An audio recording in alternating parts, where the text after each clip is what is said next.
এই জন্য এখন দেখবেন মসজিদে বক্তব্য হচ্ছে, আমাদের বক্তৃতা আসতেছে রাজনীতিবিদদের, যে নির্বাচন পর্যন্ত ফজরের নামাজ মসজিদে পড়তে হবে। What's happening? This is very interesting. আপনি আমাকে ধর্ম ব্যবসায়ী বলেন, আপনি ইসলামপন্থীদের ধর্ম ব্যবসায়ী বলেন, তাহলে আপনি এখন নির্বাচন পর্যন্ত ফজর নামাজ আপনার জন্য ফরজ। নির্বাচন পর্যন্ত ফজরের নামাজ আপনাকে মসজিদ পাহারা দিতে হবে, ওখানে কে কি করে এটা দেখতে হবে। তারপরে কি? তার মানে নির্বাচন হচ্ছে একটা সিলেকশনের মধ্য দিয়ে রাষ্ট্রের মালিকানা গ্রহণের একটা প্রক্রিয়ায় কেউ কেউ আমাদের মাথাটা ঢুকিয়ে জনগণকে ব্যবহার করার মাধ্যম। This is very simple. এটা কোনো গবেষণা দরকার। আপনি সিম্পল একজন সম্মানিত রিক্সাওয়ালাকে জিজ্ঞেস করেন, একই কথা বলবে যে ভাই এখন সকাল বিকাল সালাম পাচ্ছি, কে যে সালাম দিচ্ছে বুঝতেও পারতেছি না, জবাব নেওয়ার সময় পাচ্ছি না।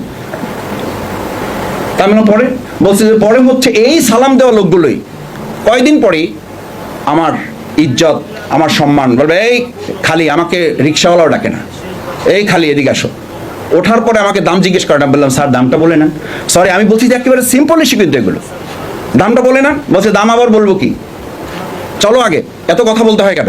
মানে এই সালাম দেওয়া লোকটাই যে এই 5 মাস, এই 3 মাস 4 মাস সালাম দিয়েছে, কারণ বক্তব্য হচ্ছে 5 মাস আপনার খেদমত করব, 5 বছর আপনি আমার খেদমত করবেন।